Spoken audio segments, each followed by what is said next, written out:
comentar Esta aqui, conferência será gravada a agora. concorrência do mercado, o Poder Judiciário, que vem também sendo aí um grande ofensor das empresas no dia a dia, essa situação política toda que o Rafael estava comentando no início. Então, a gente tem uma série de elementos hoje que estão colocando o empresário contra a parede, numa situação realmente aí, numa sinuca, para tentar sair e sobreviver. O que temos ouvido dos clientes, o que temos falado também, é que é um momento para, pelo menos, ficar vivo, né? Que as empresas consigam sobreviver a essa fase, fazendo os ajustes necessários, mas o importante é sobreviver, né? Muitos estão ficando pelo caminho, infelizmente, a gente tem visto negócios fechando, diminuindo, encerrando, e agora é manter o seu caixa sobrevivendo, né? E dentro disso, quais aspectos passam a ser importantes no dia a dia da empresa no âmbito da gestão tributária, né? Uma série de medidas foram adotadas pelo governo em geral, principalmente o governo federal, que adotou uma série de medidas ajudando as empresas nesse objetivo realmente de preservação do caixa, né? E dar fôlego financeiro às empresas. A maior parte das medidas tomadas na área tributária, elas não têm nenhuma desoneração fiscal, exceto aquelas reduções de alíquota para os produtos destinados ao atendimento da pandemia, mas a maior parte a maior parte das alterações e concessões, vamos dizer assim, do governo, estão lastreadas em diferimento das obrigações fiscais, ou seja, jogando mais para frente a obrigação tributária, né? O que vai acontecer daqui 3 meses, né? Mas já foram mais, não é nem 3 meses, porque em agosto já começa a vencer as primeiras competências, ainda não se sabe. Inclusive, está sendo discutido um eventual refis dessas obrigações fiscais, a gente fala refis, né? Ou seja, um novo parcelamento das obrigações fiscais que foram diferidas. Mas, por enquanto, não tem nada, é mera expectativa. Bom, então, além do diferimento dessas obrigações fiscais, o governo também fez a postergação de várias obrigações acessórias, então, procurando aqui aliviar o dia a dia das empresas, né? Fazendo o diferimento das obrigações acessórias, ou seja, jogando mais para frente também para as empresas poderem trabalhar. Eu estou no slide seguinte, agora que chegou o slide aí, eu acho que dá para avançar mais um, aí a gente vai acompanhando. Bom, além disso, o governo fez a injeção de recursos, ou anunciou que faria, né, injeção de recursos no sistema financeiro, do sistema financeiro no mercado, mas pouquíssimas empresas estão conseguindo acesso a esse crédito, é uma reclamação muito comum de todas as empresas, né, que não conseguem acesso ao crédito. Então, diante disso, o que tem hoje? Um diferimento das obrigações fiscais, uma modificação, diferimento de entrega de obrigações acessórias, um anúncio de injeção de recurso financeiro no mercado, que não se acesse esse dinheiro, e aí faz com que o empresário tenha que, além de utilizar essas alternativas, buscar outros recursos, né? Que outras medidas que ele possa também fazer a reestruturação do seu negócio. Então, no âmbito das medidas governamentais que o governo tem adotado, eu fiz aqui um resumo, e talvez muitas já sejam aí, certamente são de conhecimento de vocês, né? Quais são essas medidas que o governo fez, de uma forma bem resumida, porque a gente tem um material já preparado com a data de cada um desses eventos, se alguém tiver interesse, depois a gente pode também circular para a CIF e encaminhar para os associados, um resumo que compila todas as datas de cada uma dessas situações.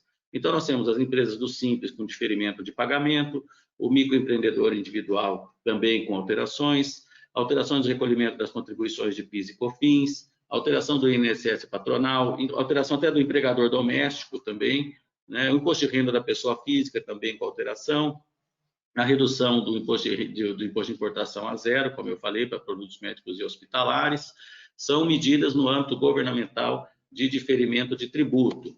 A gente tem também no âmbito administrativo, no âmbito das obrigações acessórias, quero dizer, alterações da data do SPED, DCTF, DEFIS, DANS, prorrogação da CND para empresas que fornecem para o governo Isso é importante, porque você não consegue hoje nem atendimento, eventualmente, para prorrogar a sua CND, para renovar ou expedir uma nova. O governo fez prorrogação.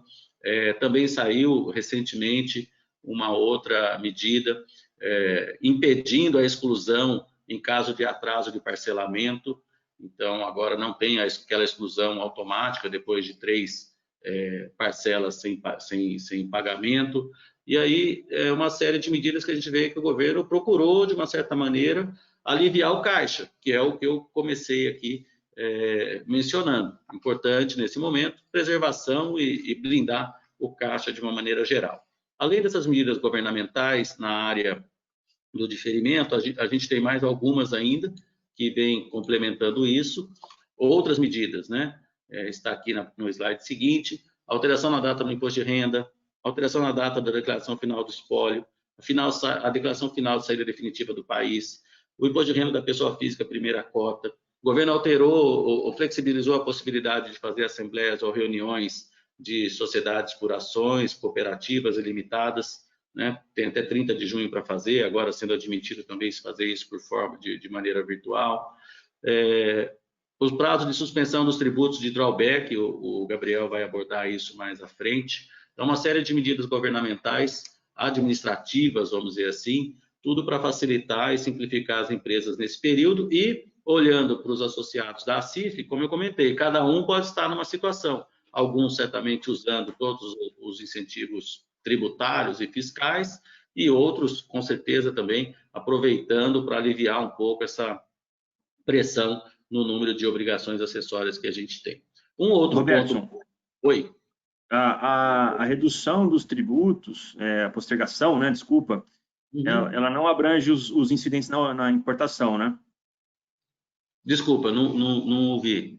A postergação do pagamento dos tributos, ela não abrange os tributos incidentes no momento da importação, né? Não alcança essa alteração. Por enquanto, não há nada especificamente voltado aos tributos na área do II, né? Você está dizendo II e ICMS, né? Isso.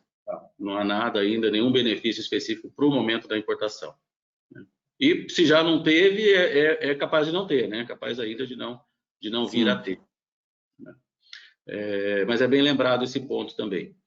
A questão também que eu acho que é importante trazer aqui, que foi regulamentado, e é uma medida super importante para a preservação do caixa, é a transação tributária, que foi criado.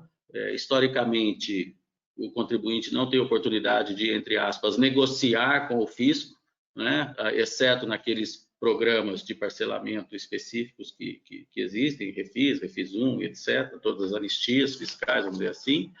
Mas o governo regulamentou as transações, que são hipóteses em que ou a Procuradoria da Fazenda Nacional vai pegar o débito e fazer propostas de uma maneira geral para os contribuintes, dizendo, olha, eu aceito negociar o seu tributo de tal maneira, e a grande inovação da transação é que ele não se limita aos temas aí de multas e juros e tudo mais, há uma ampliação da possibilidade de ser alcançado dentro da transação. E aí tem vários tipos de transação, como eu trago aqui, para débitos acima de 15 milhões, para débitos abaixo desse valor, para débitos de contribuintes que estão com dívidas não escritas. Tem uma série são 4 tipos de transações que nós temos hoje regulamentadas, algumas já vencem agora em 30/6, né? Então, eu não vou entrar em cada uma delas, mas apenas trazer a informação de que existe essa possibilidade. Nesse quadro aqui, a gente pode ver que nós teremos a apresentação por adesão, ou seja, aquela em que a Procuradoria vai apresentar as condições, a outra por proposta da PGFN, para grandes devedores vai ser feita essa proposta, por proposta do contribuinte, né? Também para grandes contribuintes, e uma extraordinária que é praticamente um parcelamento estendido de 81 ou 142 meses. Então, as empresas não estão todas sabendo dessa oportunidade de medidas que podem, sim, ajudar muito, porque, como eu disse há pouco, o governo é um daqueles ofensores, como a gente costuma chamar, que, através da execução fiscal, também hoje tem feito penhora de faturamento, tem feito penhora de bens da empresa, tem tomado medidas constritivas que realmente atrapalham o desenvolvimento do negócio no dia a dia, né? Você tem que lidar com uma série de problemas, e dentre eles o governo, o fisco também, com a sanha arrecadatória dele em cima das empresas. Então, esses pontos que eu mencionei até agora são aqueles na área da tributação direta, onde a gente pode falar que há medidas, sim, do governo, flexibilizando o momento que passamos, adotando medidas que visam auxiliar as empresas, né? Não são suficientes, sabemos disso, mas é um movimento dentro do que foi possível fazer. Infelizmente, não há medidas na área do ICMS, não há medidas na área dos tributos municipais, mas apenas um pacote grande na área federal. Bom, não sendo isso suficiente para administrar e para permitir a preservação do negócio, vamos dizer assim, e considerando que há um cenário de crise instituída de uma maneira geral, eu trago aqui o que eu chamo das outras alternativas, além do tema tributário, né? O que é isso que eu trago? É a necessidade de avaliar efetivamente o negócio sob outras perspectivas, né? Criar um time de gestão de crise, trabalhar junto com especialistas de diversas áreas para analisar o que mais a empresa pode fazer, né? Como eu disse no início, nós temos na CIF, na região toda aí contemplada por vocês, diversos tipos de empresas, cada uma passando por realidades diferentes. Essas outras atividades é o que a gente chama de um turnaround, né? Que é uma reestruturação do negócio realmente, combinado com medidas na área fiscal, buscar outras medidas com apoio jurídico e com apoio administrativo, financeiro, operacional em geral, que a empresa consiga se manter viva durante essa fase, né? Importante nessa fase, então, um turnaround, um projeto de reestruturação, de manutenção do negócio. Trabalhar num diagnóstico geral da sua situação, né? Às vezes é extremamente importante sair do estado de negação, como a gente diz, né? Às vezes o empresário reluta em admitir e às vezes ele nem sabe a gravidade da situação. Nós estamos aqui começando um trabalho em um cliente que a gente faz perguntas, ele não sabe. Você fala, qual é o seu passivo X, eu não sei, qual é o endividamento, não sei, que bem está em garantia, não sei, quem é avalista nas operações, não sei. O cara está perdido. Então, a gente está entrando lá com um time para realmente ajudar a empresa nesse momento, né? Então, o diagnóstico geral da sua situação, enxergar cenário de curto, médio e longo prazo, montar uma estratégia a partir disso, olhar se nesse momento de crise não tem uma oportunidade também para desenvolver novos mercados, para desenvolver novas parcerias. Está sendo muito forte o desenvolvimento de parceria, porque as empresas estão uma necessitando da outra e trabalhar em bases diferentes nesse momento.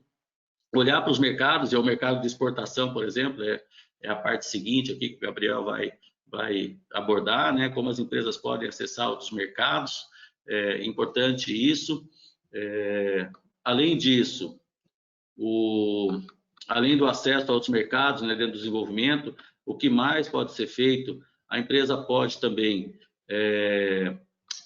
buscar a recuperação de ativo financeiro. Às vezes a empresa tem crédito nesse momento que não está utilizando, não está fazendo todas as compensações. A empresa pode ter depósito judicial lá, que o seu dinheiro está lá garantindo eventualmente um processo, e nós temos trabalhado, os advogados estão trabalhando na substituição desses depósitos judiciais, medida que vai trazer dinheiro para o seu caixa.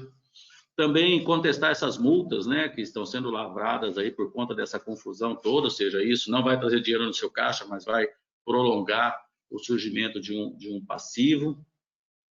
Também olhar essa situação toda da situação dos passivos da empresa e fazer uma administração inteligente disso, ou seja, reorganizando esse passivo. Poucas pessoas sabem que é possível, por exemplo, concentrar as execuções fiscais, todas elas, e pegar como se você fizesse um refis judicial, pegar uma parcela do seu faturamento e distribuir entre todo o débito tributário.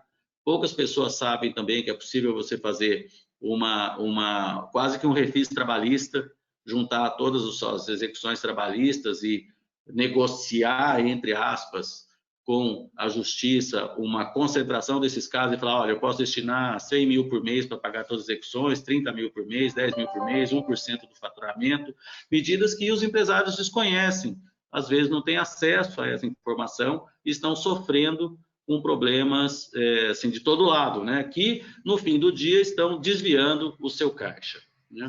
Além disso, muitas empresas não usam os incentivos fiscais que são possíveis, como lei do bem, outros incentivos setoriais que podem ser aproveitados.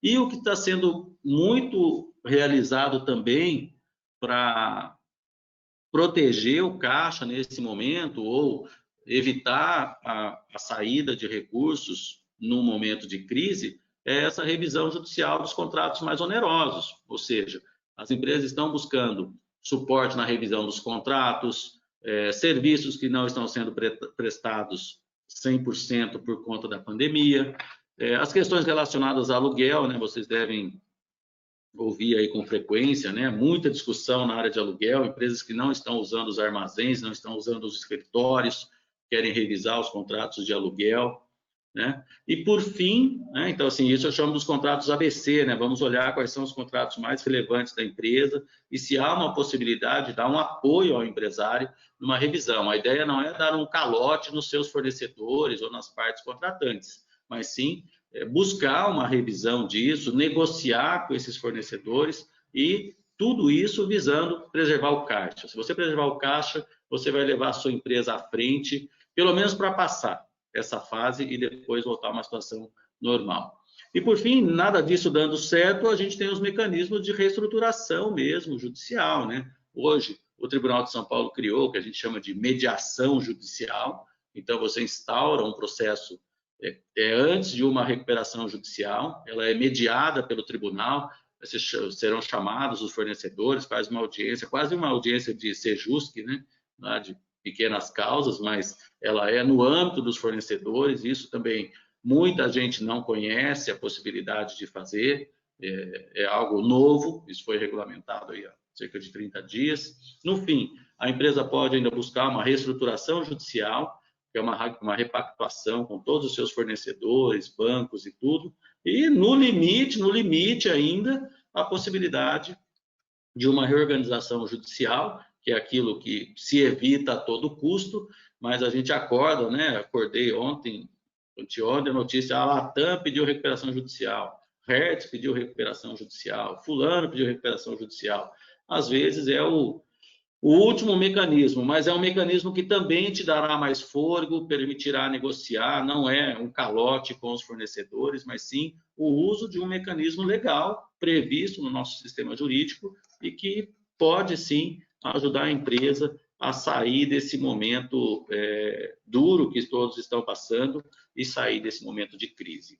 Então a gente vê que no pacote há várias medidas. Há empresas que conseguirão sobreviver simplesmente adotando as medidas de âmbito fiscal, fora as outras que certamente todos já adotaram, né? Eu sei que houve uma apresentação trabalhista aqui, no âmbito da parceria do IBREI com a CIF, onde já se trouxe todos os mecanismos que o empresário pode adotar. Então, neste momento, deve-se adotar uma combinação de políticas novas trabalhistas, com políticas fiscais, com medidas de reestruturação operacional e com lastro jurídico, porque tudo que eu trouxe aqui de outras medidas, elas têm um cunho jurídico, né? Você vai precisar de um advogado para dar o suporte em tudo isso. Mas há luz no fim do túnel, né? Quando o empresário diz, não sei mais o que fazer, né? Aí é que a gente entra. Fala, bom, então, realmente você está precisando de ajuda, vamos trazer um time aqui, né, e juntar uma equipe multidisciplinar, como eu falei, para dar cobertura para esse momento difícil para todos.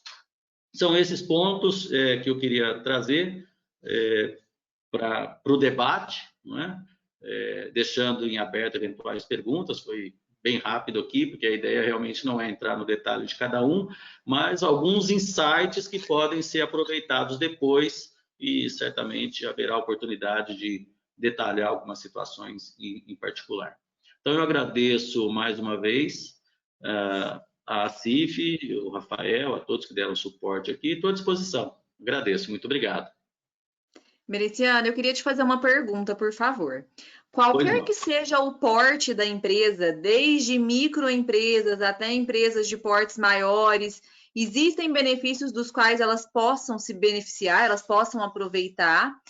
E, em geral, existem pré-requisitos que são padrões para que as empresas busquem o aproveitamento desses benefícios?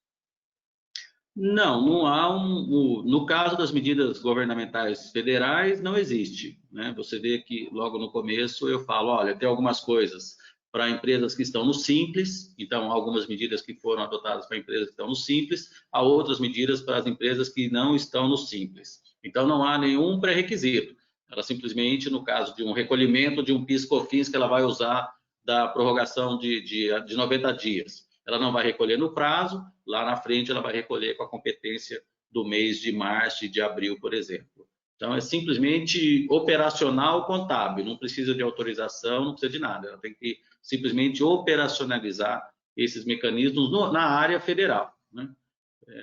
As outras alternativas, aí sim, depende da situação de cada uma, porque não dá para generalizar. Cada empresa vai viver uma realidade. E aí que eu falei, o item 1 é o diagnóstico. O diagnóstico vai trazer a sua realidade. E dizer, olha, você pode adotar medida trabalhista aqui, você pode adotar tributário aqui, você pode adotar uma reestruturação. Esses bancos nós podemos chamar para repactuar. E aí você vai fazendo um checklist de todas as medidas que podem ser aplicadas de acordo com a característica daquele negócio. Cristiano, temos uma outra pergunta aqui. A Zata do Gmail perguntou: é possível postergação dos impostos da operação de importação? Mas é necessário armar um processo para tal situação? Conheço operações que foram beneficiadas nesse sentido via calamidade pública. Tem havido idas ao judiciário buscando algumas vantagens não previstas em lei. E às vezes as empresas conseguem liminares, né? Eu acredito que o Gabriel vai abordar isso também, mas não tem prevalecido, né? As empresas até conseguem uma liminar em primeira instância com uma tese mais aventureira, mas o tribunal tem sido muito duro em relação a isso e cassando essas liminares e não dando resguardo para algumas coisas não previstas em lei. Houve no começo da pandemia muitas empresas indo realmente ao judiciário, tentando não pagar nada, né, alegando que por conta da pandemia não deveria recolher tributo nenhum. Muita coisa voltada na área do ICMS também. Às vezes, na comarca lá, você até consegue uma liminar, mas há um trabalho muito forte hoje do lado do fisco. Há um verdadeiro comitê de contra-ataque do outro lado, onde pingou o processo, eles já estão muito bem estruturados para trabalhar contra o deferimento dessas liminares. Então, acho que não é um caminho, pelo menos não é um caminho que a gente tem recomendado, porque ele não vai perdurar. Você vai ter tempo, energia, honorário, vai tirar o foco e pode não ser duradouro. Uma observação só quanto à parte da importação, além do fato da legislação ela especificar ali os dispositivos de PIS/COFINS, no caso, relacionados à tributação interna e não a da importação, que tem uma outra base legal, existe um outro elemento, né? E aí eu entendo que é o motivo pelo qual o legislador acabou não cobrindo também os tributos aduaneiros, né? Que a importação, a sistemática de recolhimento, ela não se dá por iniciativa, digamos, do contribuinte, mas sim pelo momento do registro da DI. É um recolhimento automatizado. Então, eu acredito que também por isso que os tributos aduaneiros não foram cobertos por essa postergação. Certamente, concordo, isso mesmo. Bom, se tiver mais alguma pergunta aí, eu continuo à disposição. Não, Rafael, podemos passar para o Gabriel. Muito obrigado, viu, Isabela e Suyara. Eu que agradeço. Obrigada, Merecimento. Obrigado a você. Bom, em primeiro lugar, obrigado. Em primeiro lugar, queria também agradecer a CIF de Franca, né? O pessoal de Franca, a Suyara, o Rafael Pugliese, a Isabela, aos meus amigos aí, o Robertson Emerenciano e o Rafael Bernardi. Isso aí. Franca é uma cidade bem bem característica aí, né? Eu sempre pensei muito em Franca por causa da indústria do calçado. Hoje, a Suyara me disse também que a indústria têxtil e a indústria cafeeira também é bastante forte, a produção de café. Mas eu também ouvi falar, tem um pessoal aí que gosta de basquete em Franca, né? Que é uma cidade também que muito famosa por causa do basquete. E muito presente também no comércio exterior, né? Historicamente, pela presença da Industrial de Franca, uma empresa, é uma cidade muito forte também no comércio exterior. Eu queria começar aqui nossa conversa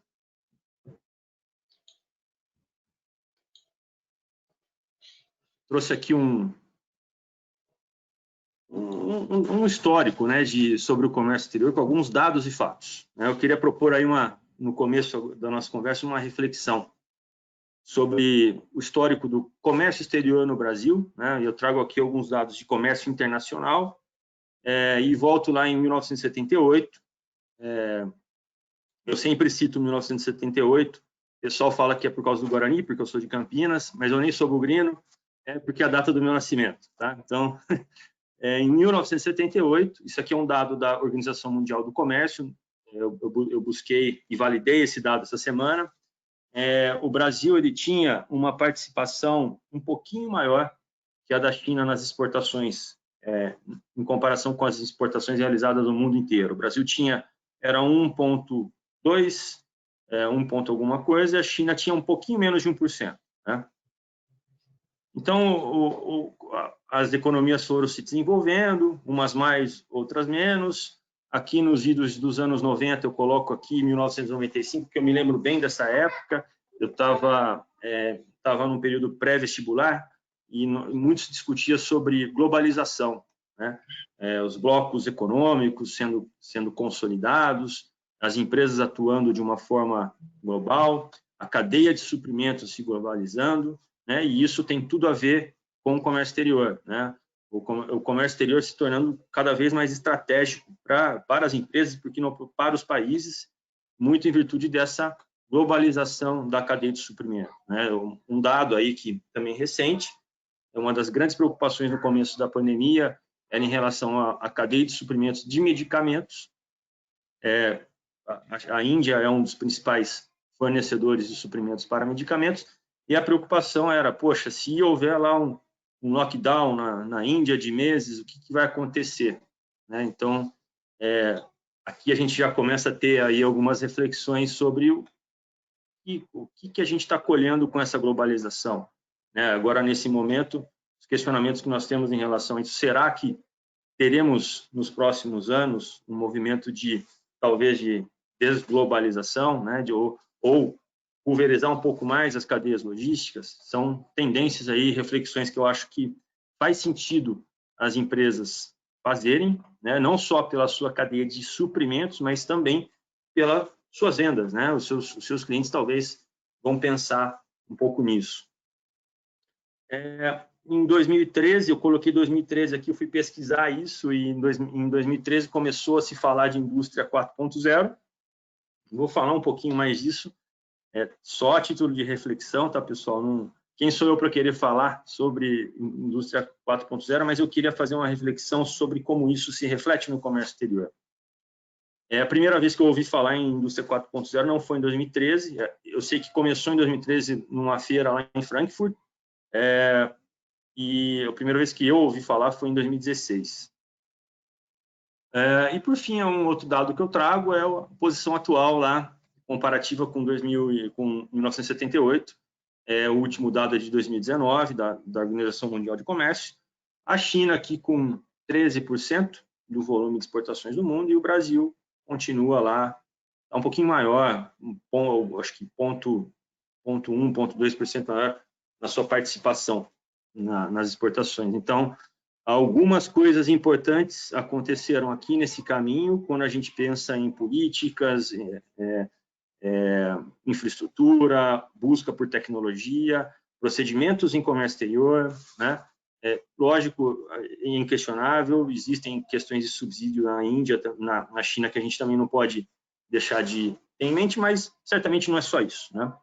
uma diferença tão grande assim. E outros países asiáticos tinham também o mesmo patamar ali em 78 e estão hoje com uma participação bem maior. Eu não quis trazer só para não poluir aqui e confundir. Estou aqui falando de indústria 4.0 e eu faço a pergunta, né? Por que não aqui o comércio exterior 4.0? Esses daqui, pelo que eu tenho pesquisado, são os pontos aí mais estratégicos em relação aos pilares, né? Vamos dizer assim, da indústria 4.0, né? O Big Data, né? Que é uma área de conhecimento que busca tratar, identificar, analisar, né? Comparar dados grandes em grandes volumes. Isso é algo bastante relevante para a indústria e para o comércio exterior, com certeza. O comércio exterior, aqui no Brasil, desde os anos 90, ele tem uma base de dados informatizada oficial, que é o Siscomex, hoje conhecido como Portal Único do Siscomex, que vem sendo modernizado. Eu vou falar um pouco mais das oportunidades e consequências que isso envolve, mas tem muito a ver aqui com o que vai se praticar, o que já está se praticando em termos de Big Data.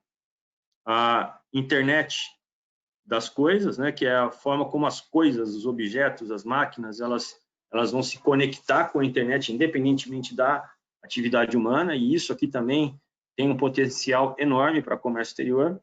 Só tudo isso que eu estou falando independe do porte da empresa, pode ser da grande multinacional até as empresas menores. O que é importante aqui é pensar na relevância que o comércio exterior tem para a sua empresa, e não em termos absolutos. Isso tudo aqui vai ser importante para a sua empresa, independentemente do porte dela. O Learning Machine, que é o Machine Learn, desculpa, que ele permite que as máquinas aprendam, né, com a repetição de dados, elas vão aprendendo com isso e trazendo dados para melhorar essas performances, né, das máquinas. E quando eu digo máquinas, eu quero dizer em geral, tá? Não apenas computadores, mas as próprias máquinas, equipamentos de produção estão envolvidos nisso. E também a inteligência artificial, que é um conceito aí já mais familiar para nós, que é a possibilidade das máquinas, eu coloco entre aspas, elas analisarem e tomarem decisões, né? Tudo isso daqui compõe aí, são os principais pilares da indústria 4.0, e a reflexão que eu trago antes da gente começar a falar um pouco mais direto aí de alguns pontos de comércio exterior e as pessoas, né? Como elas vão ficar em relação a isso tudo? Eu vou perder meu emprego por conta disso? É uma grande preocupação, né, que as pessoas têm. E eu sou formado em Direito, sou advogado, eu não sou da área de comércio exterior de origem, eu acabei me envolvendo com a área de comércio exterior por conta da área tributária, que tem muita ligação com o comércio exterior. E eu posso dizer para vocês que, com toda segurança, não necessariamente vai desempregar as pessoas, a menos que elas não façam nada, né? Os advogados, por exemplo, eles também hoje têm aí oportunidade de lidar com tecnologia, e o advogado que não se adaptar a isso, com certeza, daqui a algum tempo ele vai ficar desempregado, mas aqueles que se adaptarem, com certeza não. Então, essa é a grande reflexão que eu quero fazer de início, né?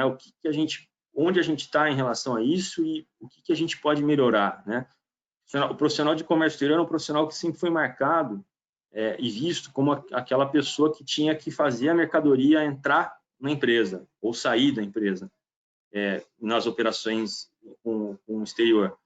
E essa é uma visão que hoje já está totalmente em xeque, né? Hoje o profissional de comércio exterior ele não vai se limitar mais a isso. Ele vai ser um profissional multidisciplinar, ele vai ter que conhecer das outras áreas, conhecer dos outros negócios e olhar muitos KPIs para buscar melhorias nas operações.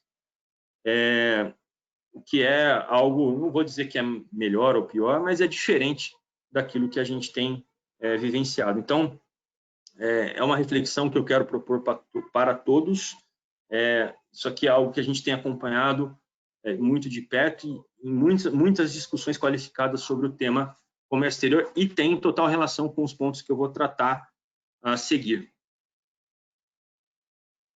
Aqui, pessoal, eu trago aqui algumas recentes medidas adotadas pelo governo, né, o federal, principalmente, em relação a comércio exterior aqui no Brasil.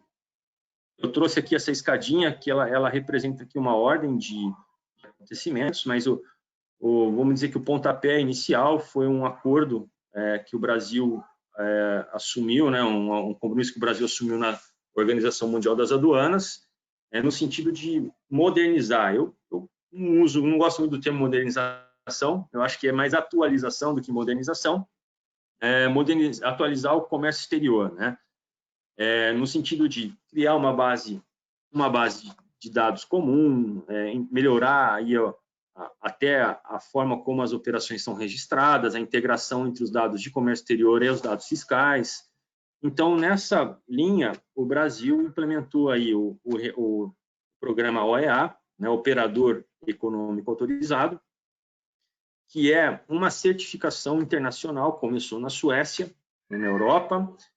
Hoje, países ao redor de todo o mundo adotaram o OEA também como uma certificação de qualidade para operações de comércio exterior, no sentido de segurança da cadeia logística, né, ou seja, a cadeia logística daquela empresa que opera em comércio exterior, ela é segura, ela é confiável, ela é difícil de terceiros plantarem drogas, plantarem armamento, né?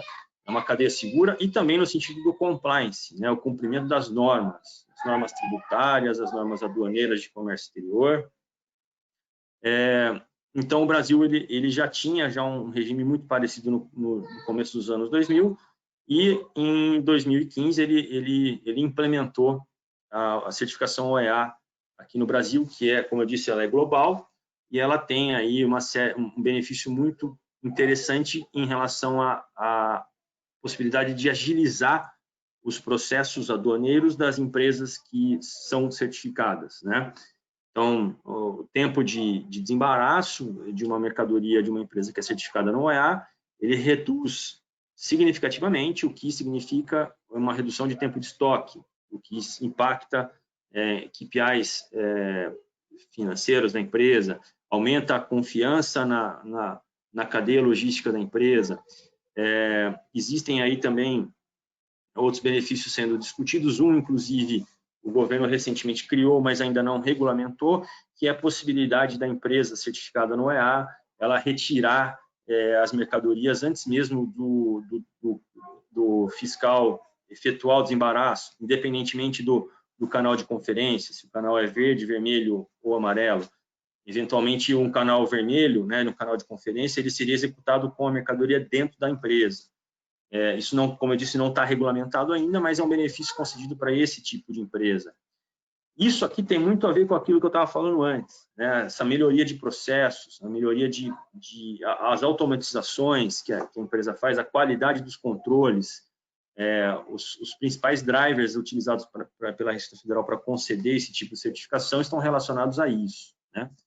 Teve a implementação da DUI, que é um documento unificado de exportação, que foi integrado com a nota fiscal, e teve também aí vai ter, na verdade, a implementação da DUIMP. Era para acontecer agora no meio do ano, segundo o cronograma que estava vigente aí até o final do ano passado. Provavelmente isso vai ser postergado, né? Ou já foi, né? Mas, enfim, são medidas que o governo vem adotando, são muito relevantes para a modernização do comércio exterior e estão em linha com essas práticas aí que eu comentei com vocês no começo. Eu queria falar um pouquinho mais aqui, então, das automações de processos internos, né, como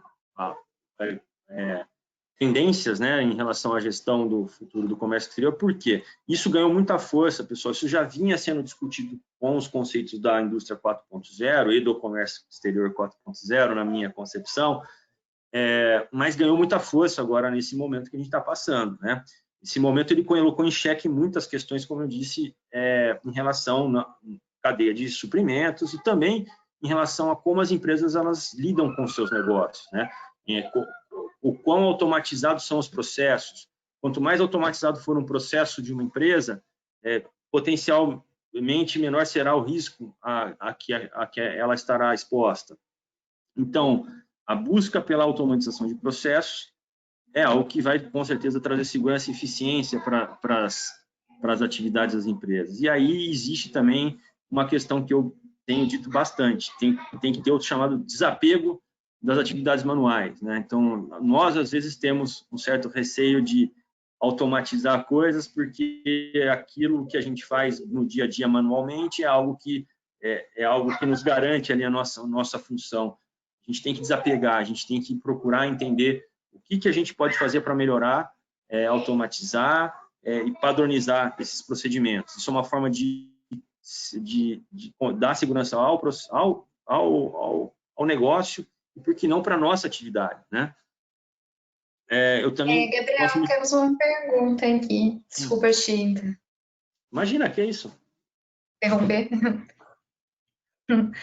Como você vê a desburocratização documental em processos internacionais através do uso de blockchains? Porque houve uma movimentação da ICC nesse sentido. Sim. Aliás, excelente pergunta essa. Eu acabei não falando do blockchain. O Brasil ele tem uma tradição muito burocrática em geral, mas em relação ao comércio exterior isso também prevalecia, né? A pandemia ela motivou, tem um decreto que está ligado à legislação de liberdade econômica. Ele trouxe parâmetros para você poder digitalizar documentos e mantendo o mesmo valor dos documentos originais, né? Houve um reconhecimento por notícias Siscomex, né, um ato infralegal, de que isso se aplica aos documentos instrutivos das operações de importação. Então, todos esses documentos hoje eles estão sendo enviados via dossiê. Isso já facilitou bastante, tá? Mas respondendo a sua pergunta, o blockchain, ele com certeza ele vem para resolver um grande gargalo que existe nessas operações, né? Porque você vai ter aí uma cadeia de dados, né, grande, né, de Big Data, e com um alto grau de confiança, um alto grau de credibilidade, né? Isso tudo informatizado, cascateado. Eu, particularmente, já tenho trabalhado num projeto piloto de smart contract para exportação, mas ainda existem alguns pontos aí que precisam ser tratados pela legislação, né? Principalmente aí em relação à questão cambial, né? Mas eu acredito que em pouco tempo isso tudo vai ser sanado, e o blockchain vem aí realmente para solucionar muitos gargalos que existem no comércio exterior, não só do ponto de vista documental, mas até do ponto de vista negocial, né? Como eu disse, a parte cambial, a parte de definição do negócio.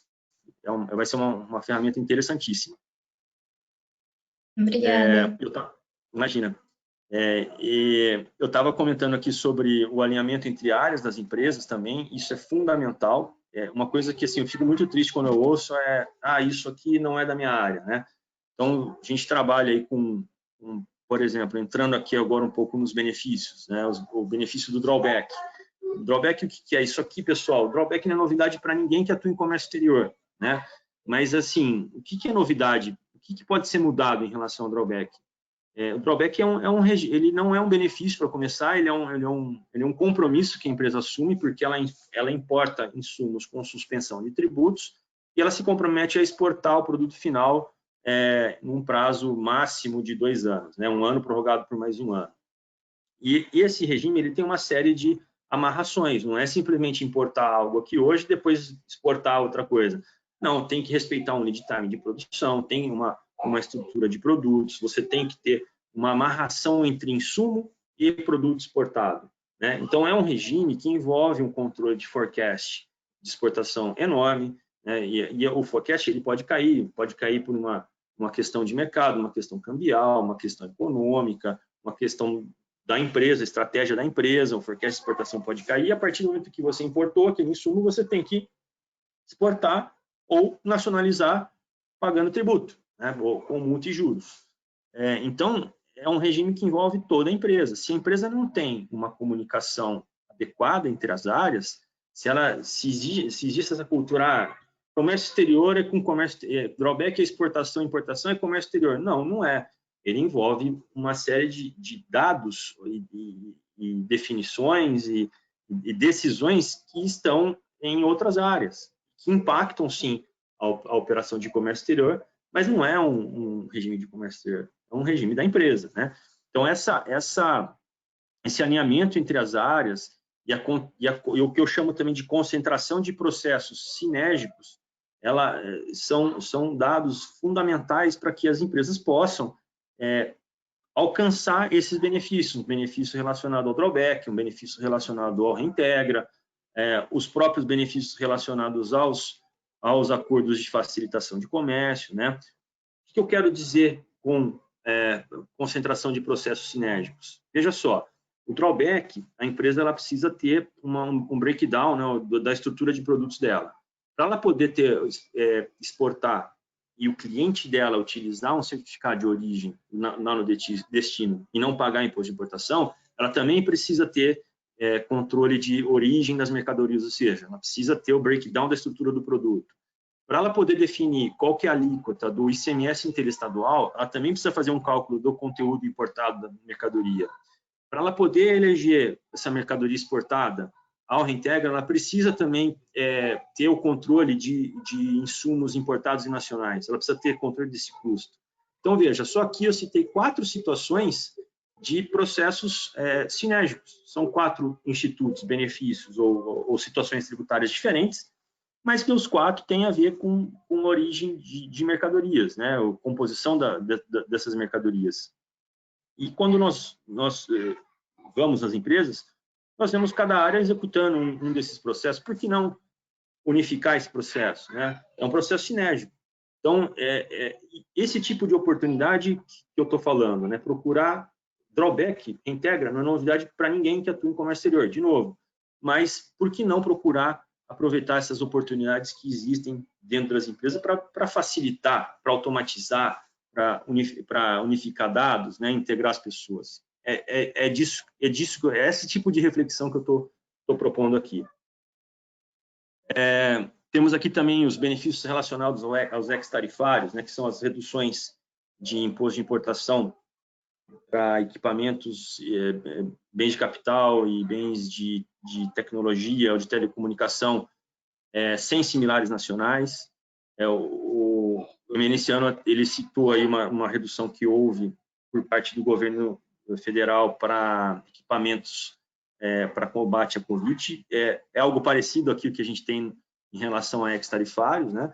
Mas aqui, fazendo uma conexão com o que eu estava falando de indústria 4.0, tem muitas empresas que deixam de aproveitar benefícios de ex-tarifários automotivos por problemas na descrição do cadastro das mercadorias. Então, existem hoje já algoritmos e os chamados RPAs para buscar no banco de dados elementos que possam fazer a comparação das mercadorias importadas por essas empresas e os ex-tarifários, as descrições das mercadorias com redução de imposto de importação, mas para isso a empresa precisa também tratar esses dados no cadastro, né? Então, são muitas oportunidades, muitos frutos que podem ser colhidos com essas abordagens, tá? Eu citei aqui também, já citei os acordos de preferência tarifária, né? A integração e a correlação que ele tem aí com a questão das origens. Então, esse também é um benefício interessante, e eu acredito até que o Brasil é um pouco tímido em relação a acordos de preferência tarifária com outros países, mas existem. E muitas vezes os empresários não têm conhecimento disso, tanto para importar algo sem pagamento de imposto de importação, né, ou a preferência tarifária é o não pagamento de imposto de importação, como também para exportar. E aí, quando ele não aplica na exportação do produto dele, ele está perdendo competitividade. O conhecimento das regras de origem, né, o que faz você qualificar um produto para um acordo internacional? É disso que eu estou falando, mapear esses critérios, né? A gente percebe que, mesmo o Brasil sendo ainda tímido em relação a isso, existem oportunidades em cima da mesa. As reduções de ICMS importação, por meio de benefícios estaduais confaseados, né? Também são possibilidades aqui interessantes, né, para os importadores, no caso. e aqui eu friso, né, esse tema é um tema muito teve muita controvérsia no passado recente em virtude de guerra fiscal, mas existem benefícios que são confaseados e por que não explorá-los, né, até para ganho de competitividade. Existem também as possibilidades de regimes especiais de ICMS. Alguns estados são um pouco mais conservadores na concessão do que outros, mas existem muitas possibilidades, né?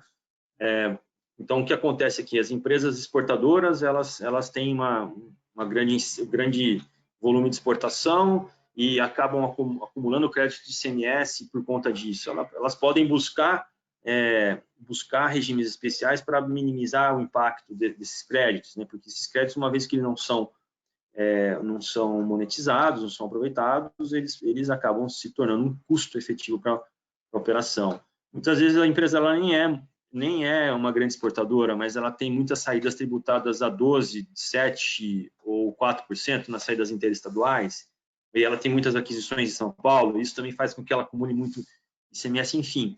Buscar essas negociações com os estados, né? Especialmente agora, nesse momento, quem sabe, né?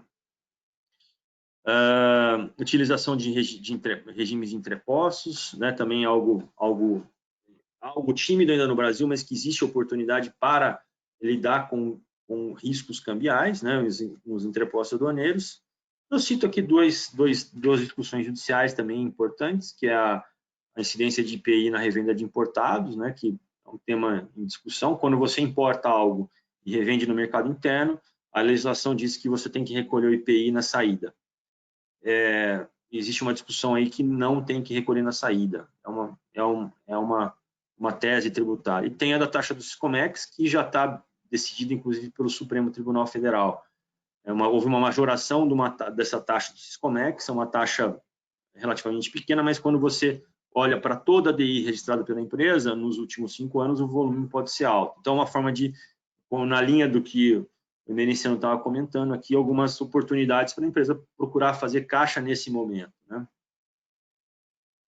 E aqui eu falo dos ganhos logísticos, né? Eu acabei falando um pouquinho mais já do OEA, né? Eu comentei com vocês sobre a possibilidade de redução do tempo de desembaraço das mercadorias.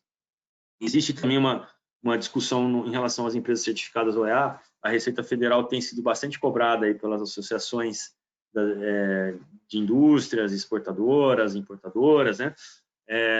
No sentido de permitir que as empresas certificadas pelo OEA possam ter um diferimento dos tributos aduaneiros, ou seja, eu vou fazendo ao longo do mês as admissões, né, dessas importações com suspensão de tributos e, por exemplo, eu fiz aqui em maio minhas importações, todas com suspensão dos tributos aduaneiros e aí no dia 10 de junho eu recolho todos os tributos aduaneiros suspensos ao longo do mês de maio. Então, é um benefício interessante do ponto de vista de fluxo de caixa, né? Pode dar um ganho de fluxo de caixa aí de 40 dias, ou de 10, pelo menos, né? Isso está em discussão, provavelmente vai ser implementado. Mas, de novo, né, voltando lá atrás, a empresa, para poder fazer jus, ela tem que ter toda essa estruturação aí de procedimentos.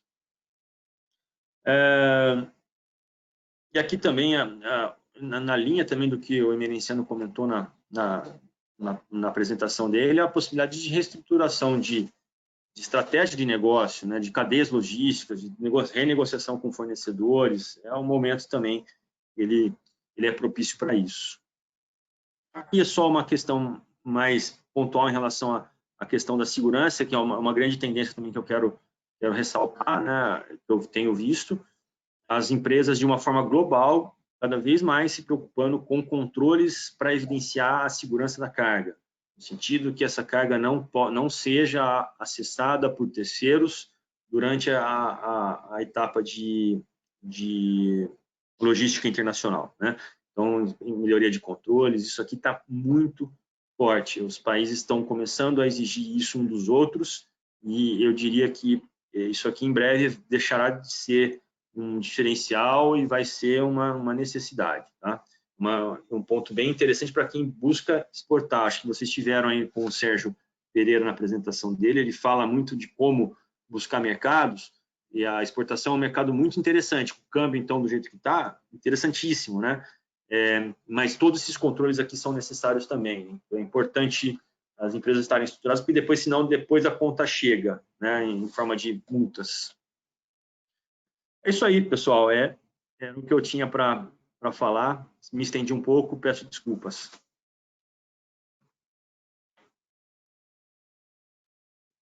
Imagina, Gabriel, agradeço aí pela exposição, muito clara, muito boa. Obrigada pela exposição. Acho que não tivemos nenhuma dúvida aqui enviada pelo pessoal. Se alguém ainda quiser fazer alguma consideração, pode ficar à vontade. Mas, de qualquer forma, acho que é bacana estarmos atentos a todos os formatos e movimentações, né, que o comércio exterior pode nos trazer de benefícios para otimizar as operações como um todo. Rafael, você ia falar alguma coisa? Não, é justamente isso, mas fico para os encaminhamentos finais. Perfeito. Então, acho que é bem isso. Eu agradeço bastante a sua exposição, Gabriel, o Emerenciano também. Acho que foi ótimo. É assunto para muito tempo, dá para a gente bater papo sobre isso durante longas horas aí, né? Mas por hora, acho que foi ótimo. Quero agradecer mais uma vez o IBREI pela disponibilização da equipe, pelo conteúdo abordado, pela amplitude de conteúdos que vocês têm trazido para nós. Reforço mais uma vez os nossos agradecimentos ao Arthur, ao Maurício, que estão conosco aí, ao Rafa, que está presente com a gente sempre. Emerenciano, Gabriel, obrigada pela disponibilidade de hoje. Acho que todos tiveram a oportunidade de ter os contatos de vocês também. Qualquer dúvida adicional posterior a esse nosso encontro, terão toda a liberdade de entrar em contato com vocês. Então, logo o Emerenciano nos mande também aquela tabelinha, que já teve gente aqui mandando. Pessoal, eu queria a tabelinha que o Emerenciano falou. Então, eu compartilho com todo mundo, nós compartilharemos com todo mundo pelos e-mails. E as apresentações, se vocês quiserem compartilhar conosco também, nós podemos compartilhar com quem participou aqui da nossa apresentação. Perfeito. Mais uma vez, obrigada, uma boa noite a todos. Agradecemos também aos que participaram conosco aí durante essa última hora que estivemos juntos. Muito obrigado, Suyara, o Rafael também por conduzir a apresentação, Gabriel, sempre ótimo aí no tema aduaneiro de uma maneira geral, e estaremos à disposição aqui, sempre através do IBREI, à disposição do que precisar de nós, que pudermos contribuir também com os empresários da região, com os empresários de Franca e todos os outros que puderem assistir essa apresentação, será sempre um prazer participar com vocês. Foi ótimo, a audiência é excelente, e vamos seguir, que a crise vai passar. Enquanto ela não passa, a gente trabalha para ajudar as pessoas aí a superarem essas dificuldades que vem bomba de todo lado, né? Conte sempre com a gente. Muito obrigado. Perfeito, obrigada. Obrigado a todos. Abraço. Obrigado. Tchau. Até logo. Obrigado a vocês, pessoal. Valeu. Até logo. Até logo. Obrigada, gente.